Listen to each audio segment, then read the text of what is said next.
Subscribe करें और bell दबाएं ताकि कोई खबर रह न जाए।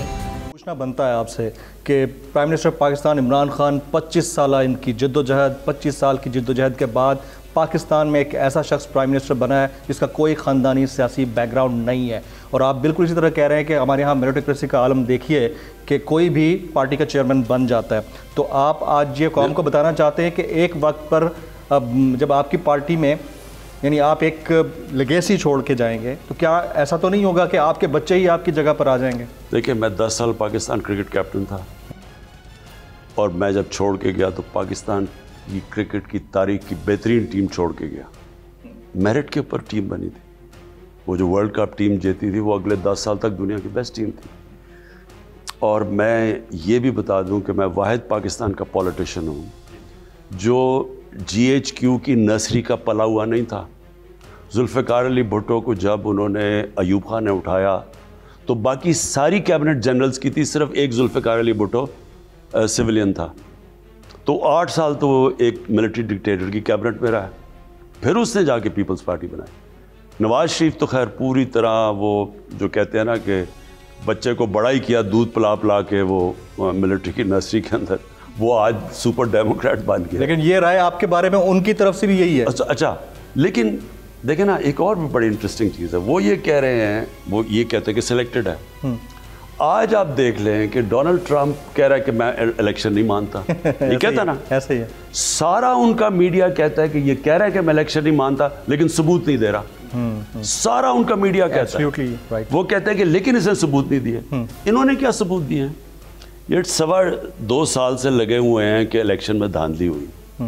क्या ये इलेक्शन कमीशन के पास गए? क्या ये सुप्रीम कोर्ट के पास गए? ट्रिब्यूनल के पास गए? क्या पार्लियामेंट के पास गए?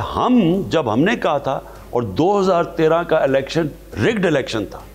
मैं आज कह रहा हूं कि उसमें पूरी तरह अंपायर्स मिले हुए थे, चीफ जस्टिस मिला होता है इनके साथ, इलेक्शन कमिश्नर इनका अपना था, केयर टेकर इनका अपना था। इन्होंने मिलकर सारों ने रिगिंग की और हमने 4 हल्के सिर्फ मांगे। हमने सिर्फ 133 थी सिर्फ फेडरल गवर्नमेंट के अंदर, जो नेशनल असेंबली के अंदर जो के पिटिशंस थी, उसमें से हमने 4 मांगी इनको। हमने कहा सिर्फ 4 चेक कर दें, अगर ठीक हुआ तो ठीक, नहीं तो इलेक्शन का प्रोब करें। 1 साल हम कोशिश करते रहे, सुप्रीम कोर्ट में, इलेक्शन ट्राइब्यूनल्स में, इलेक्शन कमीशन में और पार्लियामेंट में। ये किधर गए हैं अब तक? और जब चारों के चारों वो खोले गए अदालत के 2 साल के बाद, चारों में दान दी थी। इन्होंने क्या किया अभी तक? हमने इनको पहले दिन कहा कि हम तैयार है। पार्लियामेंट की कमेटी बन गई, एक मीटिंग करके सारे भाग गए। आपको पता है कि लाहौर जो पंजाब के अंदर नून लीग और पीपल्स पार्टी की टोटल पिटिशंस 2018 का इलेक्शन कितनी थी चैलेंज करने में? 24। और तहरीक इंसाफ की कितनी थी? 23। तो क्यों ये भाग गए? क्यों नहीं सबूत दे रहे? क्योंकि इनको पता है, और फैफन की रिपोर्ट थी कि ये बेहतरीन इलेक्शन हुआ 2013। खान साहब, आपने मेरे सवाल का जवाब नहीं दिया। मैंने पूछा कि आपकी फैमिली में से, आपके बच्चों में से बाद में पॉलिटिक्स में आपकी जगह पाकिस्तान तहरीक इंसाफ का चेयरमैन बनेगा या नहीं बनेगा? मेरा तो खैर बच्चे बदकिस्मती से है ही नहीं पाकिस्तान में और उनकी कोई चांस नहीं है। लेकिन मैं ये ज़रूर कहूँगा कि देखें, अगर इस मुल्क ने आगे बढ़ना है ना तो 2 चीज़ें होनी होंगी जी। एक, मेरिटोक्रेसी आनी पड़ेगी। देखें, मैं जो मदीना की रियासत की जब बात करता हूँ तो अब तो हम कोशिश भी कर रहे हैं कि हमारे स्कूलों के अंदर 8, 9 और 10 में पूरी एक मदीना की रियासत और नबी सल्लल्लाहु अलैहि वसल्लम की ज़िंदगी के ऊपर पढ़ाया सब्जेक्ट हो बाकायदा, और फिर रिसर्च भी की जाए। क्योंकि ये बहुत बड़ा एक इनकलाब था दुनिया की तारीख में, इसकी कोई मिसाल ही नहीं है। तो हुआ क्या कि वो जो लोग एकदम जिनकी हैसियत नहीं थी, दुनिया की इमामत करना शुरू कर दिए। वो क्या चीज़ें थी? उसके अंदर एक बहुत बड़ी चीज़ थी मेरिट। जो अच्छा करता था, देखते देखते वो जनरल बन जाता था। आपको पता है हज़रत बिलाल जो कि ग़ुलाम थे, उनको आज़ाद किया नबी सल्लल्लाहु अलैहि वसल्लम ने। उन्होंने 2 कैंपेन्स में लीड किया उन्होंने, यानी जनरल थे वो। तो उन्होंने हर जो इंसान अच्छा करता था वो ऊपर आ जाता था। इस तरह माशरा ऊपर जाता है। मेरिट के ऊपर पहले मेरिट, प्लीज 2 चीज़ें जी। पहले मेरिट इस मुल्क में सबसे इम्पोर्टेंट, कि हम वो लोग जो कि जिधर भी ये जो सारा सिस्टम, तालीम का निज़ाम है, इंग्लिश मीडियम, 8 लाख बच्चे इंग्लिश मीडियम में, 3 करोड़ बच्चे उर्दू मीडियम में, 25 लाख बच्चे दीनी मदरसों में। वो दीनी मदरसे के ऊपर आ सकते हैं क्या? उर्दू मीडियम मुकाबला कर सकता है इंग्लिश मीडियम का? नहीं कर सकता। तो हमने मुल्क के अंदर पहले ही सिर्फ छोटे से तबके के लिए पाकिस्तान में बड़े बड़े ओहदों पे ये सिस्टम पहली दफ़ा एक सिलेबस लेके आ रहे हैं। लेकिन जो दूसरी है ना, वो सबसे इम्पोर्टेंट चीज़ है। देखिए, जब तक एक मुल्क का हुक्मरान जवाबदेह नहीं होगा, जब तक कानून के नीचे नहीं होगा, हम ये मुल्क कभी आगे जा ही नहीं सकता। अगर मैं पावर में आके जब मैं करप्शन करूंगा ना, मैं मुल्क को तबाह कर दूंगा। जो आज आप सारी दुनिया का नक्शा उठा के देखेंगे, गरीब तरीन मुल्क कौन है दुनिया के नक्शे पे देख। मैं चैलेंज करता हूँ, आपने नौजवानों की बात की ना, मैं नौजवानों को ये कहता हूँ कि सिर्फ एक आजकल तो मोबाइल फ़ोन के ऊपर सारी इंफॉर्मेशन, सारी एप्लीकेशन, आप गूगल करें कि मुल्क का गरीब तरीन मुल्क कौन है, वो सबसे करप्ट है। और करप्ट पटवारी और थानेदार वाली करप्शन नहीं है। जब प्राइम मिनिस्टर करप्शन करता है, वो मुल्क को तबाह करके रख देता है।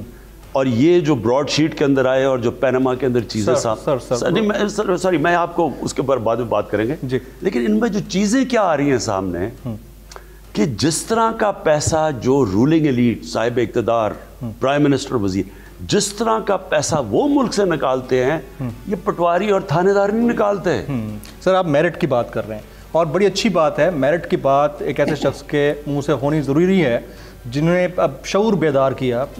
लड़के, लड़कियां, नौजवान, बच्चे, बच्चियां मोबाइल टॉर्चेस हाथों में लेकर खड़े हो जाते थे, आपके इस्तकबाल करते थे। हमने अपनी आंखों से विटनेस किया इस चीज़ को।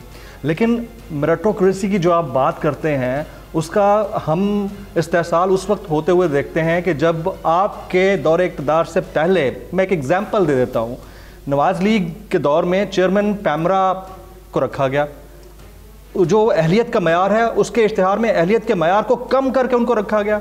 आज तक वो चेयरमैन पैमरा हैं, आपके दौर में होते हुए भी, और उन्होंने अपना एक मुतासबाना रवैया रखा हुआ है। कुछ चैनल्स को फेवर करते हैं, कुछ को नहीं फेवर करते हैं। तो आप as a prime minister and executive authority of the state, उसके ऊपर कैसे रिएक्ट करेंगे कि कहाँ है मेरिट वहाँ पे? देखिए जब ये इस मुल्क में पैमरा से हालात बहुत आगे निकल चुके हैं। पैमरा तो एक छोटी सी चीज़ है और ये इसमें कोई शक नहीं, ये तो आग पर रिफ्लेक्ट करती है ना चीज़ें। आप मुझे ये बता दें कि मैं इसको डेकेड ऑफ डार्कनेस कहता हूँ। 2008 से 2018 में पाकिस्तान के सबसे बुरा वक्त है, अंधेरा वाला वक्त है जी। एक इदारा मुझे बताएं जो इन्होंने तबाह नहीं किया। मुझे PTV से ले लें आप, ये यूटिलिटी स्टोर्स ले लें, PIA ले लें, स्टील में ले, कोई पाकिस्तान का मुझे इदारा बताएं जो इन्होंने तबाह नहीं किया। गलत भर्तियां करके, मेरिट ख़त्म करके, करप्शन करके। तो अभी तक भी वो चेयरमैन है ना सर? नहीं सॉरी, कई जगह तो हम इसको कुछ कर नहीं ना सकते। कई कॉन्स्टिट्यूशनल पोस्ट बनी हुई हैं, वो टेन्योर पोस्ट हैं, जब तक उनका टेन्योर नहीं हम नहीं हटा सकते। लेकिन आपके नॉलेज में तो है ना ये चीज़? मेरे नॉलेज में जो जो चीज़ें हैं, मैं यहाँ आपके सारा प्रोग्राम ही चला जाएगा बताने में किधर नॉलेज में लाना चाह रहे थे हम। 2 नंबर लोगों को बैठाया हुआ है किन किन जगहों के ऊपर और क्या क्या हुआ इस मुल्क से। लेकिन देखें जी, मैं एक चीज़ पे आपको वापस आ जी प्लीज़ प्लीज़। लेकिन ना, जब तक ये याद रख लें कि जब तक एक मुल्क का प्राइम मिनिस्टर और उसके वज़ीर, जब तक वो जवाबदेह नहीं और कानून के नीचे नहीं, और जब तक उनका एहतसाब नहीं होता, उनको खौफ हो कि हम चोरी करेंगे पकड़े जाएंगे, वो मुल्क आगे बढ़ ही नहीं सकता। मैं आपको क्योंकि मैं एक हिस्ट्री का भी स्टूडेंट हूँ, पॉलिटिक्स का भी स्टूडेंट हूँ, मैंने ये दोनों चीज़ें यूनिवर्सिटी में भी की हुई थी जी। मैं आज आपको कह रहा हूँ कि गूगल कर लें, दुनिया का अमीर तरीन खुशहाल मुल्क देख लें और दुनिया के जिधर सबसे ज़्यादा गुर्बत देख लें। जो खुशहाल मुल्क होगा उधर कानून की बालादस्ती होगी, उधर ईमानदारी होगी, उधर करप्शन नहीं होगी। जो गरीब मुल्क हैं वसाइल बेतहाशा, लेकिन गुर्बत होगी, क्योंकि वहाँ भी वहाँ नवाज शरीफ बैठे हुए हैं और आसिफ जरदारी बैठे हुए हैं। वो भी मुल्क का पैसा चोरी करके बाहर लेके जा रहे हैं। जो कि ब्रॉडशीट में आया, जो कि पैनामा में आया, यही आया कि यहाँ से अब देखें, आप सोचें, जब इमरान खान मुल्क का पैसा चोरी करके बाहर लेके जाता है तो और मैंने किसको रोकना? बिल्कुल ठीक। और मैं किस मुंह से मैं मनी लॉन्ड्रिंग रोक सकता हूँ? मैं किस मुंह से फिर इदारों को कहूँगा कि जनाब आप अपना काम, मैं नैब को कहूँ मुझे नैब नहीं पकड़ेगी और मैं कहूँ जी बाकी को पकड़ो। सब्सक्राइब करें और बेल दबाएं ताकि कोई खबर रह न जाए।